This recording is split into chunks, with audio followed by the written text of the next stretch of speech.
माता की, भारत माता की, भारत माता की। बागलकोटेया ಮತ್ತು ವಿಜಯಪುರದ ನನ್ನ ಸೋದರ ಸೋದರಿಯರಿಗೆ नमस्कारಗಳು। मैं मां बनशंकरी को प्रणाम करता हूं। इस मन से गुरु बसवन्ना और सिद्धेश्वर स्वामी को भी नमन करता हूं। साथियों, आज सुबह ही हमें एक दुखद खबर मिली है।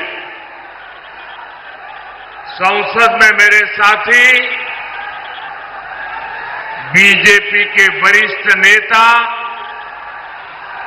और सामाजिक न्याय के अग्रणी सिपाही श्रीनिवास प्रसाद जी अब हमारे बीच नहीं रहे। श्रीनिवास प्रसाद जी कर्नाटका की चामराजनगर से सांसद थे। श्रीनिवास जी जमीन से जुड़े नेता थे, सच्चे अर्थ में जननेता थे।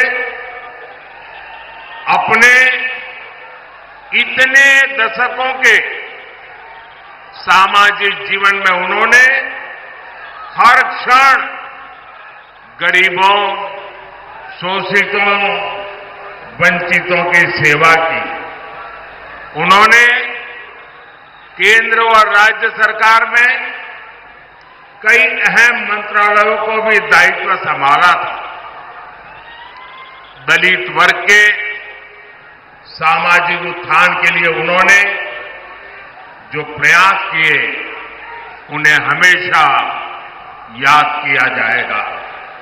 ईश्वर उन्हें सद्गति दे। उनके परिवार और समर्थकों के साथ मेरी संवेदनाएं हैं। साथियों, 2024 का चुनाव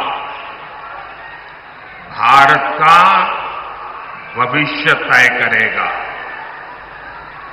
ये चुनाव विकसित भारत के संकल्प का चुनाव है। ये चुनाव आत्मनिर्भर भारत की सिद्धि का चुनाव है। हमारा संकल्प है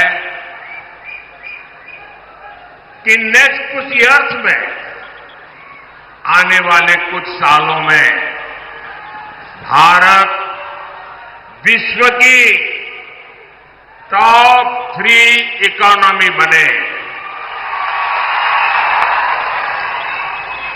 आप मुझे बताइए कि भारत को दुनिया की तीसरी बड़ी आर्थिक शक्ति कौन बनाएगा?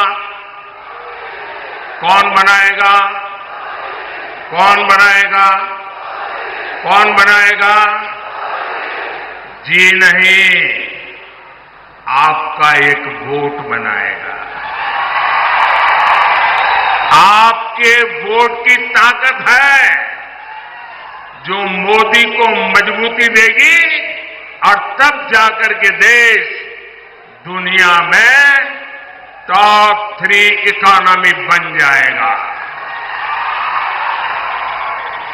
हमारा संकल्प है कि हम भारत को मैन्युफैक्चरिंग हब बनाएं। हम भारत को स्किल सेंटर बनाएंगे और ये संकल्प वैकेशन गुजारने वाले नहीं कर सकते पूरा। मौज मस्ती में जिंदगी गुजारने वाले ये काम पूरा नहीं कर सकते हैं। इसके लिए तो विजन चाहिए और विजन के लिए जिंदगी चाहिए खपाने के लिए। जब विजन के लिए जीवन खपाते हैं और जब एक लक्ष्य को लेकर, एक संकल्प को लेकर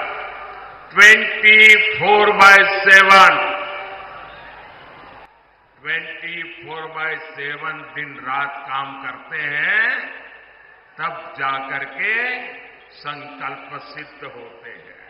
और इसलिए मोदी का विजन भी क्लियर है और मोदी का जीवन भी 24/7 फॉर 2047।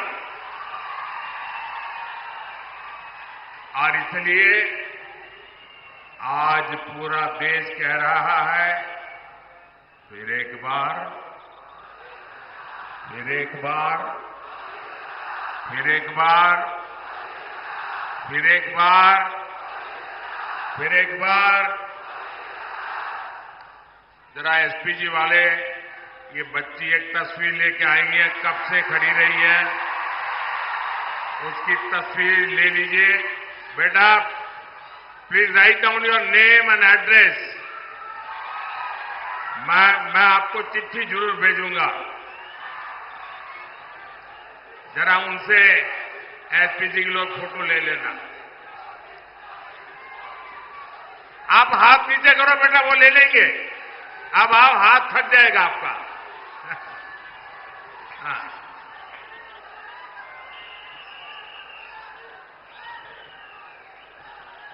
अरे बाबा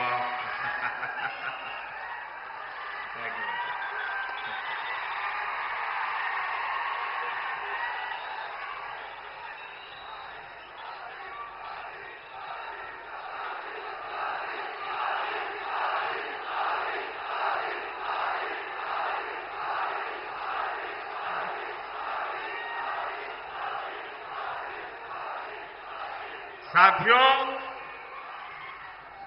जिस कांग्रेस का एकमात्र काम सरकार में रहते हुए देश को लूटना है,